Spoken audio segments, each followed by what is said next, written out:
Well, Purdue, Rick, played spoiler again, and they fell another Goliath. Earlier, they dropped number 2 Iowa, and now they're handing the Spartans their first loss of the season. Coming off of an exciting, emotional victory against Michigan, this one is definitely a letdown and a shocker. And now, only just 2 weeks after proclaiming the commencement of this podcast was part of God's plan. We both said that this is the best year to do it. Both of our teams were boasting 7-0 records. Unfortunately, just in 2 short weeks, both Good Guy Rick and myself, Chicago Joe, we've descended back down from Cloud 9 and into reality. But that doesn't mean that either of our teams are out yet. No. Well, I don't want to say the sky is falling just yet. The Spartans' loss hasn't ended anything for anybody. In fact, it's just opened the door now for all sorts of crazy possibilities as we head into the last 3 games of the season. It's really still anybody's division to win out in the Big Ten East. But before we get into that, please make sure to follow our podcast on Spotify. That's Union of the State at Spotify. And subscribe to us at YouTube. Over on YouTube, our channel name is Good Guy Rick. All one word, Good Guy Rick. Rick spelled R-I-C. Also, please make sure to send us your questions, your ideas, any comments that you have on what we're doing to unionofthestate@gmail.com. Okay, with all that being said, let's get into what everybody wants to talk about. Now that the housekeeping's out of the way. Now that all the fun, boring stuff is out of the way, nice little oxymoron there, we can get into something that I don't think a lot of people saw coming this week, but perhaps isn't too surprising in retrospect. I honestly think that the Big Ten should now file a motion to expel Purdue from the Big Ten for defamation of its member schools. I think that's in clear breach of the conference's handbook. At least games in West Lafayette. I mean, all of the good teams that seem to play Purdue over the last few years just get their seasons not ended, but definitely, the chances of going on further are significantly reduced. And that's sort of the problem with the Big Ten, as we've talked about. The SEC can get 2 teams in whenever it feels like it seems to the Final Four. But the Big Ten struggles to get in 1, and a big reason of that is because top to bottom, you can lose to anybody at any time. So I guess I'll pause now and just throw it over to you, Rick. What are your main impressions from this game? It's a total shocker, I think, to the majority of the nation. Well, you know what? I like the way you started it off with the intro there. We do find both of our teams now at 8-1, but if you're signing up every year saying, hey, your first loss is going to come last week of October, first week of November, I think most people sign on the dotted line right there. Totally. And especially for a team at least in state who is overachieving in an early rebuild here with Mel Tucker taking over from Mark D'Antonio. We're still, start with the good. As you mentioned, both teams control their own destiny. If you win out, you're likely to be a part of something big at the end of the season. But yes, there were things that happened that, frankly, had me just downright destroyed Saturday, because we always say we're diehards. We live and die with these teams from a mental standpoint, and especially with our Michigan State Spartans, they're known to leave the fan base with some heavy hearts, sending Mark D'Antonio to the hospital after that Notre Dame Little Giants game. They only know how to win in close fashion, usually, even when they're a good squad. So you're always, with the good, with the bad, they always keep you on your toes. And even this one, they were threatening late to try and get a comeback. But frankly, they just played too poorly to have any right to win that game. If they would have gotten it close at the end, it would have been a miracle, because just on all levels of the game, they were playing poorly. Very undisciplined from a standpoint of penalties. They just couldn't get off the field on third down, and they were shooting themselves in the foot with offsides, giving the Purdue Boilermakers a first down. O'Connell played out of his mind early, but that being said, that Dave Bell is this elite level receiver. We didn't name drop him last week, but we said they usually have an NFL caliber receiver on their squad, and we talked about George Kaloftis, I think his name was. But MSU was giving Bell all the space he wanted, and then when the quarterback needed to make good throws, he was frankly putting them in positions where MSU's defenders couldn't do anything about them. That touchdown over Chuck Brantley, who had that star-making performance to close the Michigan game out. He totally missed the coverage, thought he could kind of, fake the blitz, and the guy blew right by him. Quarterback hung it up in the top of the end zone. Easy touchdown. I mean, the guy was making great throws, but MSU also couldn't contest any of them. Then when it comes to the O-line, there were a couple injuries.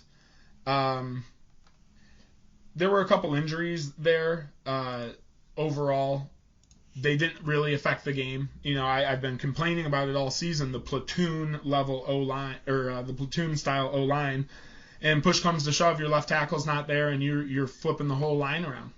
Right tackle moves over to the left guard goes over to the right tackle position, and you bring in someone at the guard. So even with these backups that have been coming in and relieving him, you don't start Luke Campbell.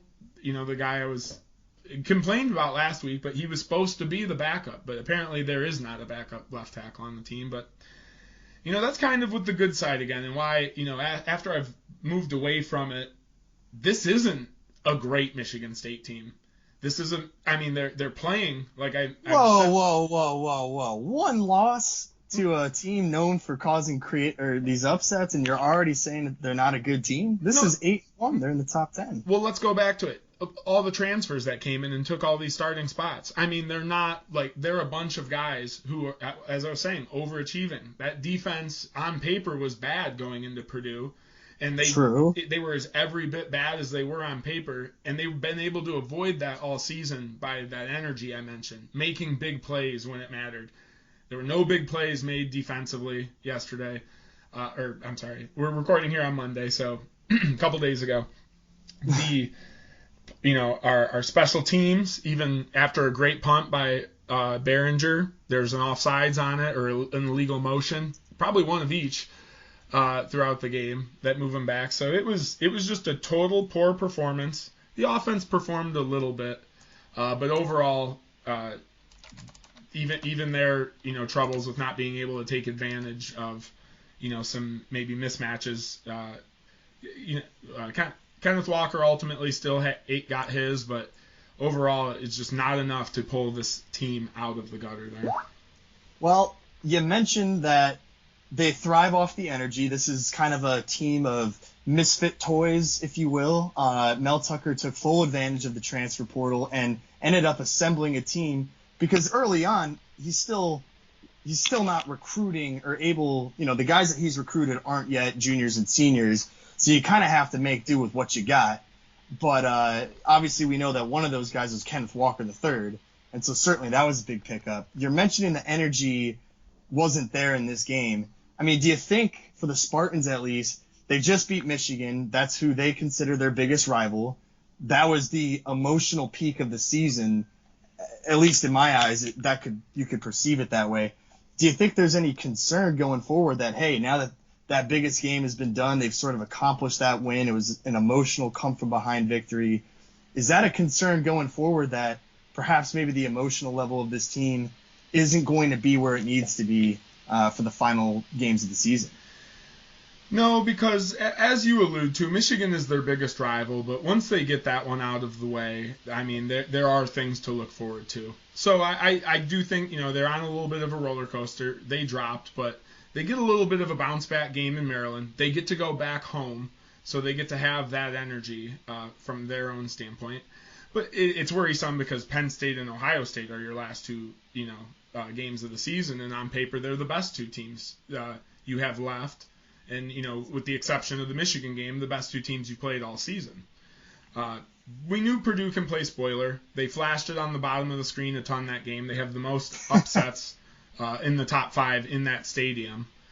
And we talked about it too. It's crazy.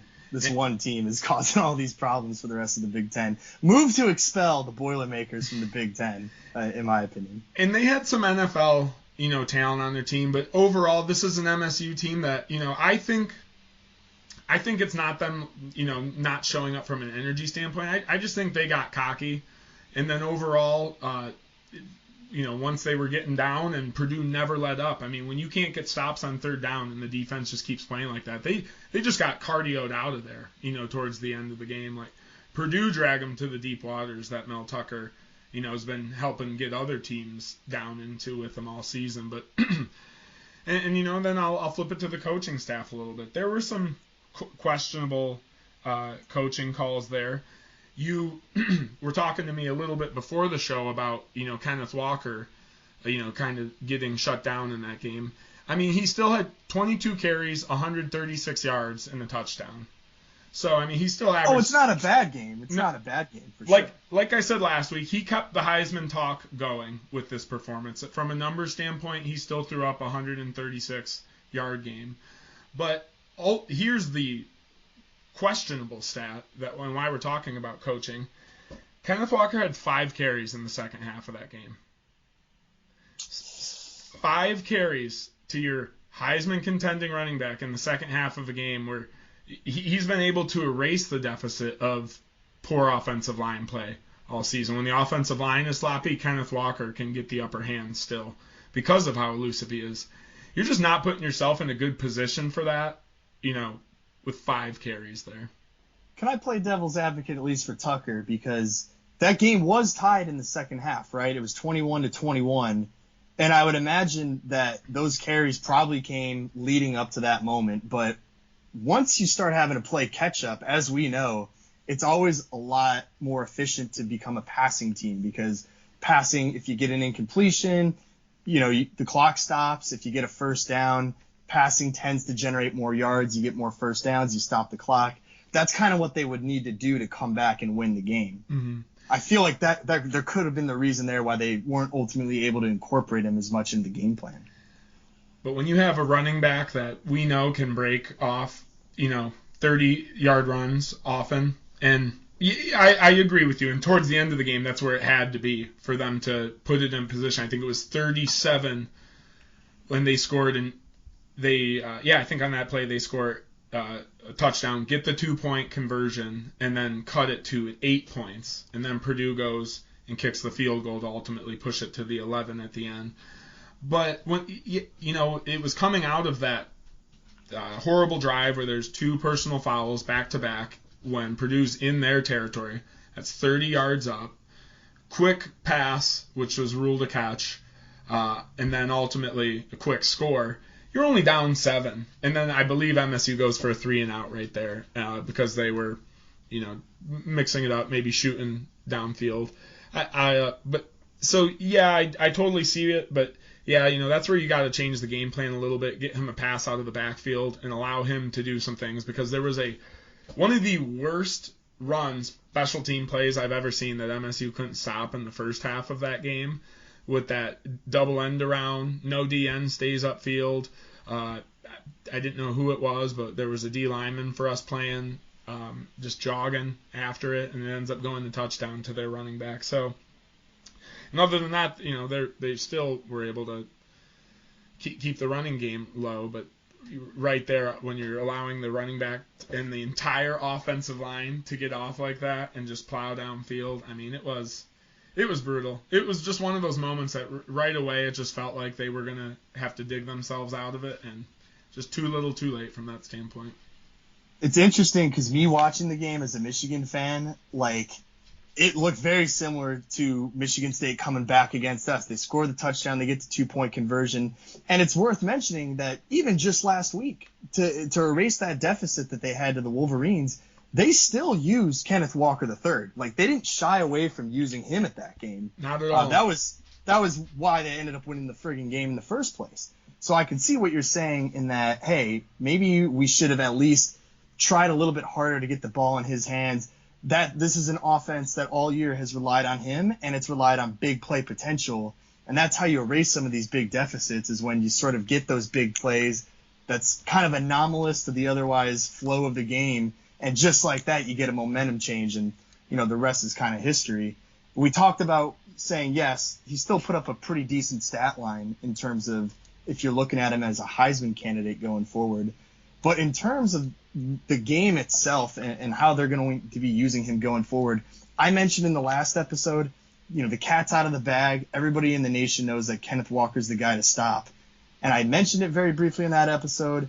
Is there still any concern on your part, Rick, that now that everybody knows if we can hold this guy to even just under 200 yards, which he's still going crazy at that point, but if they're able to hold him to what they held him to in this game, is there concern going forward for the viability of the Spartans' offense? Peyton Thorne has still been a pretty accurate thrower, and he's got a good connection with Jaden Reed. Losing Jalen Naylor in the Michigan game, Speedy Naylor, is a little tough, but Trey Mosley filled in pretty adequate. He had a good game, and yeah, MSU for these 2-point conversions. Are they 3 for 3 like on the season? I'm still waiting for them to drop one right now in clutch moments because it did look like they had a chance, but overall they played way too sloppy to realistically have a chance to win that game. I mean, you can't shoot yourselves in the foot that much and expect to win, that Purdue game. Overall, sure. I still think Kenneth Walker's going to get a lot of opportunities. I think there will be a good chance for a bounce back game here against Maryland, and Penn State and Ohio State. You're nervous about their D lines regardless of who they're trying to key in on and stop. So it'll be big tests for him. But so far he's been mostly passing with flying colors. I mean, he's again when you have a home run hitter at a running back position like that, or any offensive position, you're in good shape. So I think there will still be chances for Kenneth Walker and this Michigan State offense to still be putting up good numbers towards the end of the year. Well, nobody's going to be boasting about Maryland's defense, so you got that to look forward to. Hopefully that'll be the medicine that they need to get right before the last 2 games, which are going to be huge. Yeah. So now let's flip that over to Michigan taking care of Indiana. Was that the homecoming game too for the Wolverines? I'm not sure about that. I'm not sure. It's possible, but homecoming hasn't been important to me since high school, so I'm not really abreast on those little fan interactions or whatever special occasions they got going. And they certainly didn't treat this game like a special occasion because this was just Michigan doing what they do, right? Like they decide that, hey, we're above this team, so we're just going to heavily rotate into running the ball. I mean, is that kind of what you saw? I don't know if you had a chance to tune into the game. You probably wanted to avoid football after, the Purdue game. But well, even for the state game, I had to drive to Lansing. I left at halftime, so most of the third quarter I was listening to and recorded and watched back later. But the Michigan game, I saw from about 9 o'clock on, because we were going up Lansing for an engagement party up there where they didn't have the game playing, unfortunately.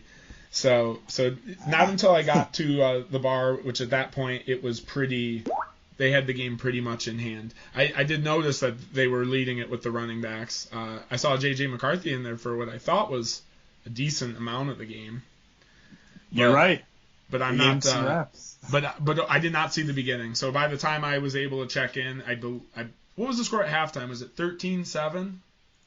I believe it was just 17-7. 17. Oh. I think I saw them. Yeah, like I got there right for the start of the third quarter, where they believe led off with a touchdown fairly early. Okay. Yeah, I mean this was a classic game where they're gonna play us tough and gritty in the first half, or in this case the first quarter, and then Michigan would kind of pull away at the end just due to the superiority of their athletes, and that's exactly what happened. The game was never in doubt. Michigan never was losing. The run game was effective, as it always has been. And I think that's fine with me. I didn't really expect anything else. The biggest concern I had watching the game was that Michigan kicked way too many field goals. They kept getting into the red zone or on the border of the red zone of the Hoosiers, and they kept settling for field goals. They weren't really capitalizing on their opportunities, which probably made the score appear closer than it actually was because just about on every single one of Michigan's drive, they were threatening to score points. But again, as is a common theme that we keep seeing from the Harbaugh offense, the Gaddis offense, whatever you call it, they play it overly conservative And everybody knows on 2nd and 3 and in 3rd and 3, they're probably going to run the ball up the middle. And at that point, once you've guessed what the play is going to be, it just comes to execution. So half the battle there is kind of already done from a defensive standpoint. And I'll give credit to the Hoosiers because they really did a good job of shutting that down. Ultimately, this is the same Michigan offense we keep talking about. And I'm starting to notice a difference. Like when Michigan's on the road, they end up throwing the ball a lot more. And they end up opening the playbook a lot more. Now, I don't know if that's because of the caliber of the opponents that Michigan's facing at home versus on the road. Michigan hasn't, we just played Northwestern, played Indiana, obviously all the crappy non-conference games at the beginning of the season, Rutgers, et cetera, et cetera. And then on the road, it's like Wisconsin, we were kind of afraid of them. Nebraska's always pretty tough to play on the road, and obviously the Michigan State game. They open the ball up a lot more on the road. They look like a way more complete football team, whereas at home it's just kind of like, hey, like this is our identity. This is what we're gonna do. They've always been doing this. They've been doing it under Harbaugh for 6+ years. I don't even have the energy to get mad about it anymore. They are who they are. That's never gonna change. So this game, I didn't even have much to say about it in the last episode. Was still reeling from the Michigan State loss, but they took care of business like they had to. On to Penn State in the next one. That's kind of how I see it. Yep. I recall from the Michigan State Indiana game, their linebackers played pretty well overall. So they did. That Micah McFadden kid he's an absolute beast. He was all over the field. He was a big reason why a lot of those runs weren't working in the red zone because that guy was just he's no dummy. He knows what they're going to do, and then he would finish the play himself. So kind of crazy. I think looking forward here for both of our teams, what the Michigan State loss is really representative of now is that, as you mentioned, any team that wins out now, they control their own destiny with the exception of Michigan, right? Because if Michigan State beats Ohio State, then you guys basically have locked up the whole thing at this point. Assuming that you beat Maryland and Penn State, which I'm going to assume that, but as we've just figured out, you really can't assume anything in this conference. And then for Michigan, I think you will agree with me, Rick, on this one, that Ohio State looks the most beatable that they've been in quite some time. Probably since the transition between, Luke Fickell, I think, to Urban Meyer. That's probably the last time they've looked this beatable, at least in my opinion. So it's been a long time. And we'll see how both of our teams fare against them because you guys get them in the penultimate game of the season. And then obviously we take them in the last game of the season. So it's going to be tough for Ohio State to go against two top-ranked teams from Michigan in back-to-back weeks. And ultimately Michigan's going to be the benefactor of that, I would hope, getting that second game against them. What are kind of your thoughts as we look into the last 3 weeks of the season here? I know we'll get into our team's respective matchups here in a sec, but any thoughts going forward here? Michigan State does control their destiny. And Ohio State has Purdue at home this week, which we'll see if Purdue can use any of that momentum on the road to just at least give them a shot, But we've been kind of hyping Nebraska a little bit, especially after our teams played them. So, I'm not totally surprised on that score, but kind of 9-point win. It is in Lincoln, so 70,000 fans-ish, out there who only care about corn and Nebraska football. So that's a tough environment, but still they were 15-point favorites in that game, 14.5, something like that. So it's a little surprising. I do think, with this freshman quarterback and just the nature of college football, as you mentioned, kind of anything can happen. It'll be interesting to see, as we close out these next 3 games. It's a total, anyone's race in the West side. I think you have Minnesota, Purdue, and Wisconsin all tied at the top there. So obviously Purdue drawing Ohio State's a little tough for them to close out. But Iowa too. Yeah, it's a 4-way tie. Iowa's in it too? Jeez Louise. Yeah. Well, Minnesota, right after getting ranked number 20 and right after giving PJ Fleck, their head coach, a 7-year extension, they go around and lose 14-6 to Illinois.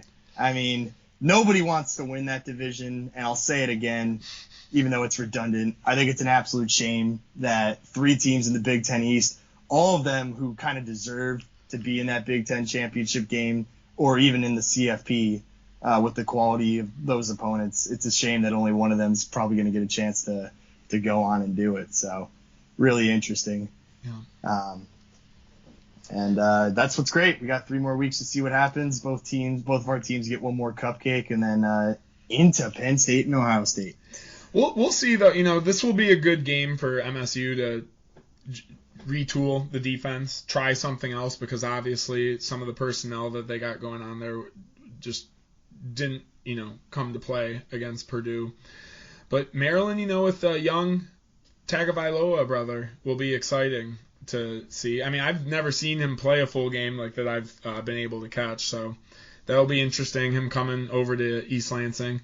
They have their best receiver, I think, went down earlier in the year, though they have Rakim Jarrett, who is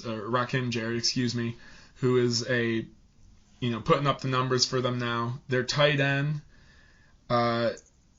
Okongwu, is a big-bodied, pro-level tight end who will probably get drafted in the middle picks this year.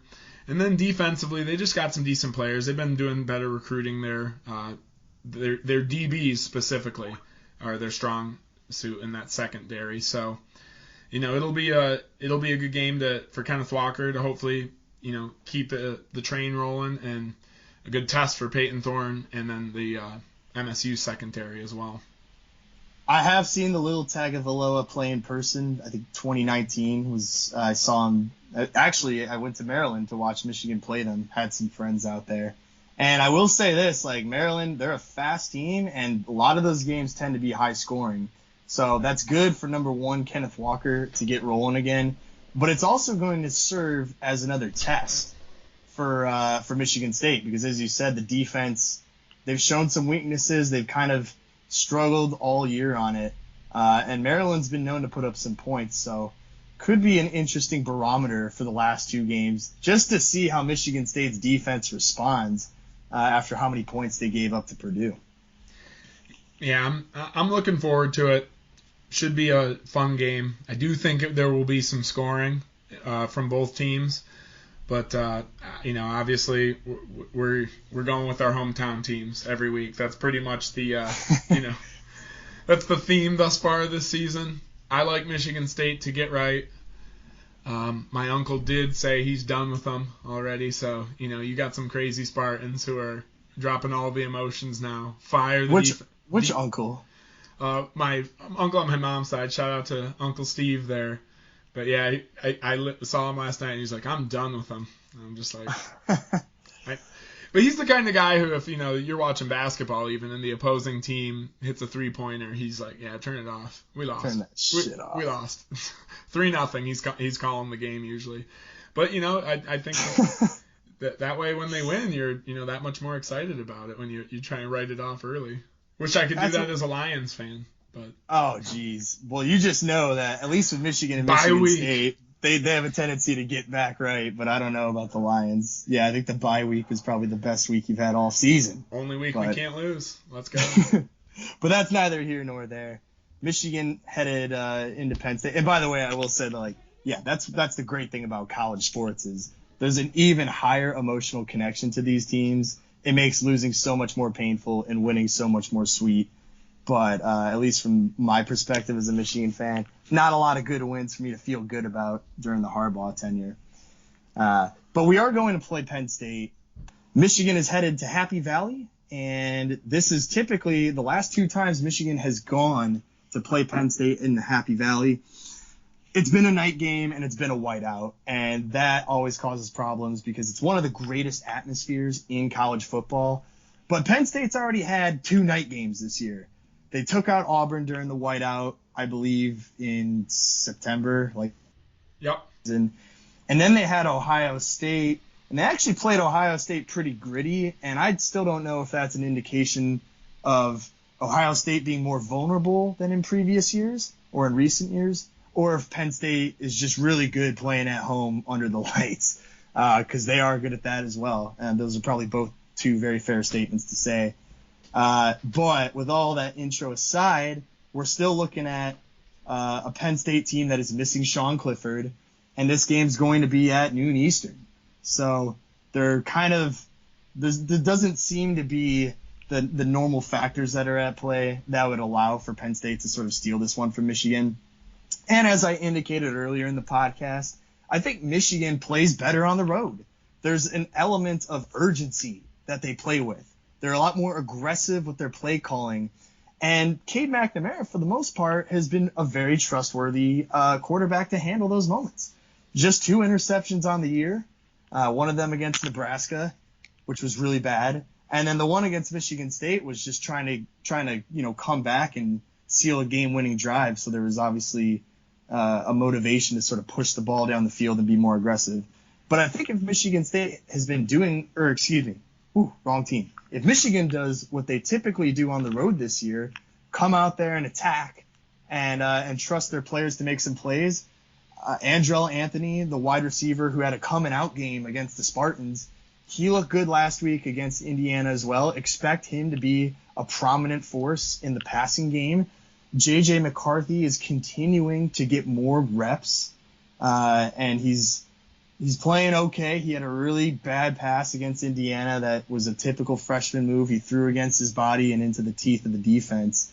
I guarantee they've talked to him about that, just like they probably talked to him about that fumble against Michigan State. But as I was saying, they're incorporating different elements into this passing game, whether that's new receivers or new quarterbacks.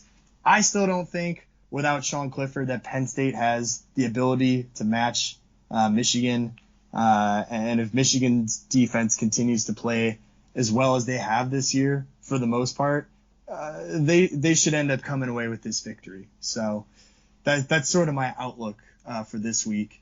And it should set us up nicely because then we get Maryland as well in the second to last game, and that'll be the tune-up game before, obviously, the game, the rivalry between the Wolverines and the Ohio State Buckeyes. Yes, sir.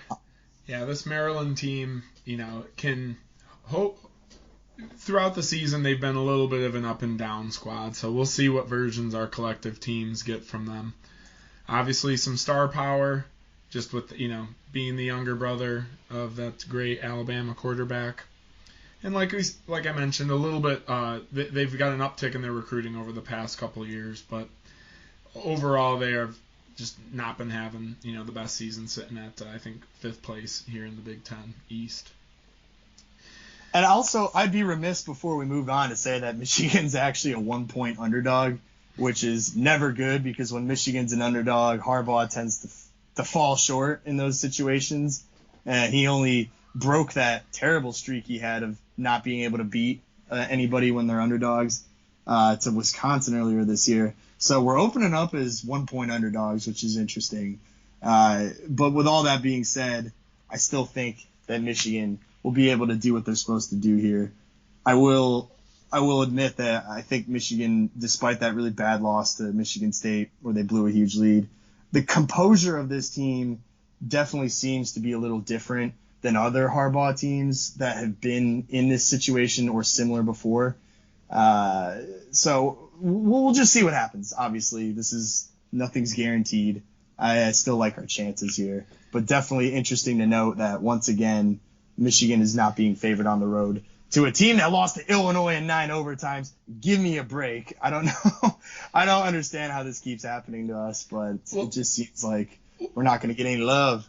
At -1 there for Penn State, that's really the home field advantage taking over. If it's within, that would mean on a neutral field, Michigan's favored by about 2, because usually the odds makers give the home team about a 3-point bump in college just for having home field advantage. So that really means that on a neutral field, Michigan would be the favorite here. They're just giving it to Penn State because they're at home. Obviously, we're talking about 2 teams with high-level recruiting every year, for some studs that will find themselves in the NFL. I think Penn State's got a receiver that's mocked as a first-round draft pick, and they always have a good, guys on the D-line and linebacking crew. So it'll be a talented matchup, obviously, Clifford out, but we shall see. You're taking Big Blue, though. I am taking Big Blue. Gotta do it. That's what we're gonna do. Hopefully it works out here. so that way we can both have some 9-1 teams headed forward. Yes, sir. All right. Shall be exciting. Well, why don't we turn to the mailbox real quick, Rick? We have a question that's filtered in from last week. This one comes from Laura out of Lake Forest, Illinois. She says, "Hi, Chicago Joe and good guy Rick. This one requires some research on your part, unless you're a big history buff. What's your favorite story or moment in the football history of each of your schools? I'm talking like 1900s events. I don't want to hear any events that happened in 2000 and later, so think about it.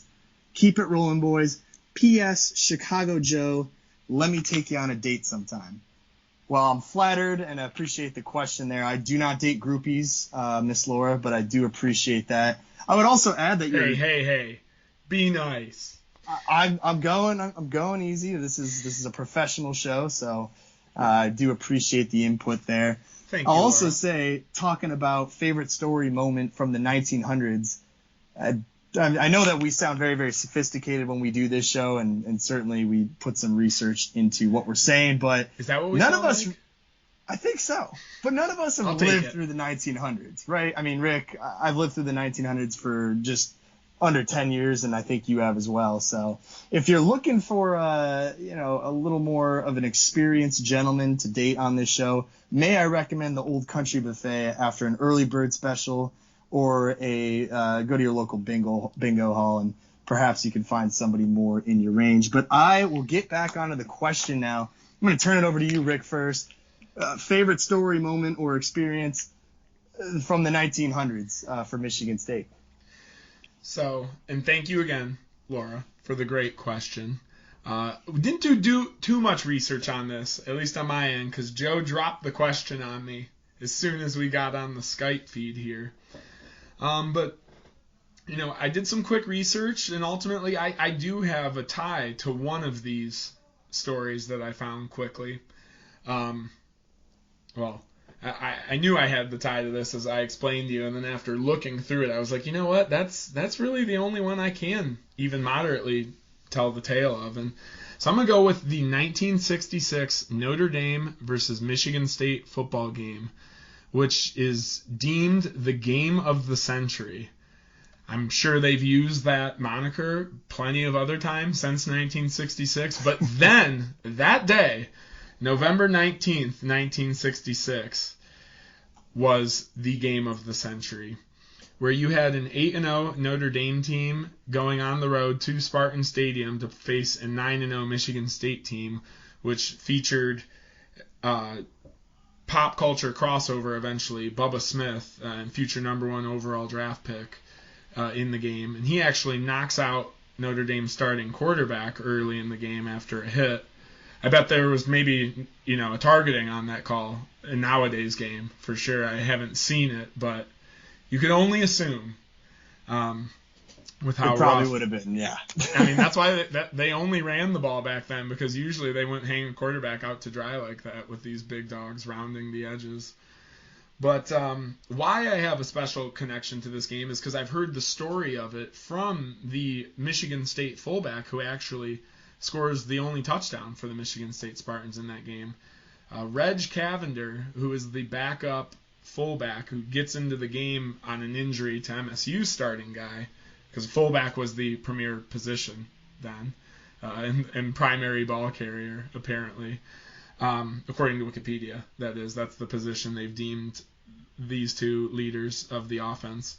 But so Reg Cavender was the athletic director at my high school. So he told us the story, and he capped it off with Michigan State's kicker, who was a barefooted Hawaiian kicker named Dick Kenny, kicks the field goal to go up 10-7 on Notre Dame at the half. Notre Dame then comes out, kicks a field goal of their own in the fourth, and then famously and controversially, they end up electing not to try for a score on the final series of the game, thus deciding that it is going to end a 10-10 tie because they were nervous of Michigan State's kicker apparently being better than their kicker, the barefooted Hawaiian Dick Kenny, might I remind. So Reg Cavender scored the only touchdown in that game, but I think you got to highlight it with a barefooted kicker, kicking the ball in 1966. Would that even be legal nowadays if someone wanted to?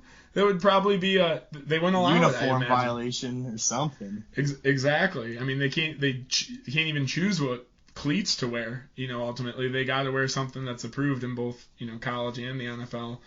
So that would be a special one to see that come being a fad again. That the comeback of the barefooted kickers. I thought about this too, because the question actually specifies after the 1900s. Originally, I kind of wanted to turn to when Michigan beat their rival at the time in the Big Ten, the University of Chicago, in 1898. Michigan won, got back on the train, and then a music student at the University of Michigan was so enthralled by Michigan's victory that he ends up writing our fight song, Hail to the Victors, and it's still been there to this day for over 100 years. And that would have, in my opinion, I think that's a pretty cool moment. But the question specifies 1900s through 2000, so I won't deviate from the focus. You just missed it by a couple of years. It was close, 2 years away, and I didn't want to make an exception. So that's fine. Michigan has lots of good history, a lot of good teams, especially in the 1900s, that I think a lot of Michigan fans wish that success was still being replicated today. But I want to go to 1969. It was the first year of Bo Schembechler heading into the game against Ohio State, which a lot of media pundits had described as the greatest football team of all time.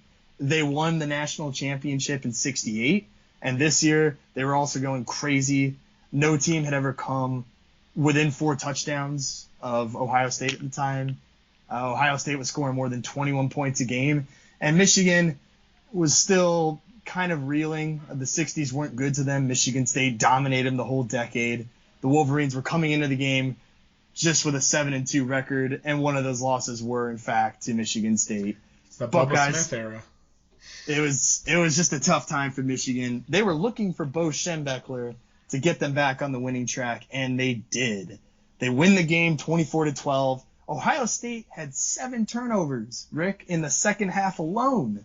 7 turnovers in the second half. And even probably more shocking is that nobody scored any points in the second half, including Michigan, who was the benefactor of 7 turnovers in those 2 quarters. So just a crazy game. That game would end up kicking off the 10-year war between Bo Schembechler and Woody Hayes, one of the most cherished and storied parts of the whole rivalry between Michigan and Ohio State. That 10-year war where both coaches end up going even against each other. This game kicked it all off, and it was sort of a good omen, I would say, from Bo Schembechler that he was ready for war. He was ready to take it to Ohio State. They weren't going to be bullied around anymore. They weren't going to be bullied around anymore by the Spartans. It kicked off a new era for Michigan football, and for those reasons, I am calling the Michigan 1969 game against Ohio State. That victory is one of my favorite moments of Michigan. But again, I didn't live through it, but I'm sure if I had at the time, I would have been going crazy. And that was ultimately, I think, the spirit of the question. Right, Rick? Best stories. I think we had some legendary stories there that obviously are, still being talked about to this day. I know that's right. All right. As we talk about them. So, as we relive other people's experiences. So, good times. That would be something to see if we could, we might have to reach out to some of the faithful on the Union of the State podcast to see if we can get a little inside look at either or one or both of these stories there. Maybe we'll film that little interview segment that we'll drop in at a later episode to get that firsthand take of it. I think it's definitely worth it. We both of our families have grown up and lived this rivalry probably as much as we have. I mean, I know my whole life's been dominated by it. We're putting the bat signal out. Get in touch with us if you want to tell, either of those stories or even your own favorite, 1900s Michigan State story. Or if you have any story you want to share with us, be sure to send that in to unionofthestate@gmail.com. You can also send us more questions and ideas for us to talk about and discuss on this show to the same email address. Thank you, Laura. Send all your comments, questions, and anything else. If you have those same experiences, if you disagree with us in regards to that question, we'd love to hear about it at unionofthestate@gmail.com. You rock, Laura. Thanks again. And now we're going to do something that we've only briefly talked about, just the fact that it exists, and that is basketball season, because we're sitting here on November 8th, and my Michigan State Spartans got a big-time matchup against the Kansas Jayhawks tomorrow night. When does Michigan start their regular season here? I think we're getting started on Thursday against Buffalo. I'm not sure on the exact date, but it's crazy to me because I didn't even realize that we were already into basketball season, and then I looked at the calendar. I was like, geez, it's already the second week of November. Time's been flying this season for football, at least. So yeah, let's just have a little sneak peek into our basketball coverage for the season. We'll keep it short for you, I promise. I know football's still on top of the mind, but Rick, you guys, you're one of those teams that gets to play every year in the tip-off, those nationally televised games on ESPN. What are you looking for here? We got a relatively inexperienced Michigan State team who lost some players via the NBA and also a little transfer attrition there as well. This is a Champions Classic game where we will be, probably a notable underdog against Kansas. Kansas ranking in number 3 and MSU not being ranked the start of the season here. But this is a Tom Izzo-led team. Tom Izzo likes to put his team up to some adversity very early on in the season to know what he's got. He likes to, give them tough matchups early and often before we get to Big Ten play. So it's not uncommon for Michigan State team to take 2 to 3 losses prior to those Big Ten matchups, or if not more. Especially some of the better teams take 2 to 3 losses because they're playing Dukes, Kansas, Texas in previous seasons, Gonzaga. It's a team that will get tested early here in this game. I'm excited to see it. We have an incoming transfer point guard named Tyson Walker who's taken over the helm, and that seemed to be Michigan State's biggest problem last year, was filling the deficit led by Spartan great Cash Winston. So I'm looking forward to watching basketball. Obviously, it's it's my favorite sport to follow. Truly, is the Michigan State basketball squad. So I'm pretty excited for it, but I'm not expecting much, especially early this season from the Spartans. I think if anything, they'll kind of settle in mid-season. And obviously we expect to see them in the March Madness tournament here towards the end, and maybe they're able to wreck shop a little bit and get a little bit of a run going. But this is a team that's coming in with not too many expectations. That being said, in the gauntlet that is Big Ten basketball, that is the toughest conference in basketball, and no one will convince me otherwise. So I'm looking forward to maybe an up and down season as Michigan State kind of finds its way in tougher matchups. Let's flip it over. Obviously, I'm not saying, but hey, that's where I didn't think the football team was going to be this good, so I'd be happy to be wrong. But let's talk about Michigan basketball closing the season out with a share of the Big Ten title.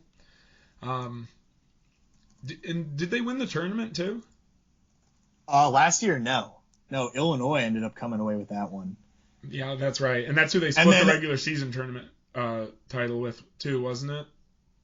Not sure on that one. I just know that Illinois ended up screwing over my bracket with the loss to Loyola in the second round. You and me both, man. I gave him way too much props. But Ayo Dosunmu was a great player, so that's why I was kind of riding him as thinking he'd take it. But yeah, that other pesky team from Chicago ended up doing him in.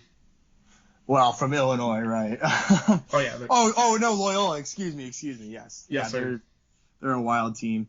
I think for Michigan, we've lost a lot of players. Notably, Franz Wagner went to the draft. Isaiah Livers is a senior. Detroit Piston, Isaiah Livers. And he got injured towards the end of last year. It was one of the reasons why Michigan sort of faded away towards the end. They just didn't seem to have the same spark that they had earlier in the season. But even with all that being said, they still made it to the Elite Eight with Isaiah Livers and played a really, really close game, a heartbreaking loss to UCLA in the Elite Eight. And that was just a tragic loss. But nevertheless, Harbaugh, the different JH. Juwan Howard has this team ready to play every year. They've been ranking in the top 5 in national recruiting rankings ever since Harbaugh took over. I did it again. Ever since Howard has taken over. Unbelievable. Ever since Juwan Howard's taken over, this team has had really, really good recruiting classes, which is a huge departure from Beeline, who's not really known for getting those splashy 5-star, he's more of a, let's get a couple under-the-radar guys, mold them into my style of basketball, and still churn out great teams. And I bring that up to say because under Beeline, a lot of those teams started off slow and got really strong as the year went on, which is when it mattered most. And that's a big reason for why they were so successful in not only the Big Ten tournament under Beeline, but also March Madness itself. And it's still too early to judge for Howard, especially since his first year, March Madness never happened because of the COVID pandemic. But I will say in both of Howard's first 2 years, you've seen a lot of really good starts from Michigan sort of lead to not so good finishes, sort of lukewarm. The fire cooled off as the year went on. So my biggest thing that I'm watching for Michigan this year is if they start strong, can they stay strong? And if it doesn't work out for them early on, can they figure it out and right the ship? Because ultimately, I don't really care about the regular season title. I think that's nice and everything, but I'm more concerned with winning the Big Ten championship and then playing really, really well into March Madness. I want to look at the lineup. We lost Franz Wagner. We lost Livers. Sean D. Brown, our energetic 6-man who came off the bench, he's gone. Hunter Dickinson was a freshman last year. He took a peek at the NBA draft and ultimately decided to return, which is huge for this team. I'm super excited to see how he's going to play with another year of coaching under big man Juwan Howard.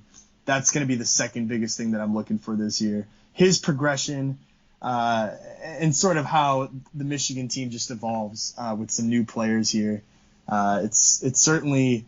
now this is his third year for Howard, right? So he's getting a lot of his guys that he recruited to start stepping up and playing. And that's going to be probably the third thing that I look at is how are Harbaugh's recruits, which have been really, really highly ranked, and they've been getting a lot of national attention for some of the recruits that he's brought in. How are they going to ultimately turn out, and will this team be able to play some significant basketball in March and April? So I'll leave it at that. Michigan State's got a bit of the same with 3 top 100 players coming in, taking over for these positions that transferred out of the school. So it's going to be interesting to see how these freshmen take to it early for both squads there. Yeah, and we'll be giving you all those insights and analysis when basketball gets going. We're going to try to be tasteful about it because obviously these football games are a lot bigger than Michigan's first game against Buffalo. So we're going to be smart about how we balance the coverage here, but obviously we both are very big basketball fans. This is the Union of the State, and both of these teams tend to put out some really good basketball products, so we will be talking about it, rest assured. Yes, sir. Well, with that, we want to say thank you for listening to the Union of the State podcast. The only podcast where you get dual coverage of the Michigan State Spartans and Michigan Wolverines, football and basketball. I'm Good Guy Rick. I'm Chicago Joe. And we appreciate you listening. Please like the video, share it with your friends, hit us up in the comment section, and subscribe to the channel here on YouTube, and follow us on Spotify if you're not. As always, go green. And go blue.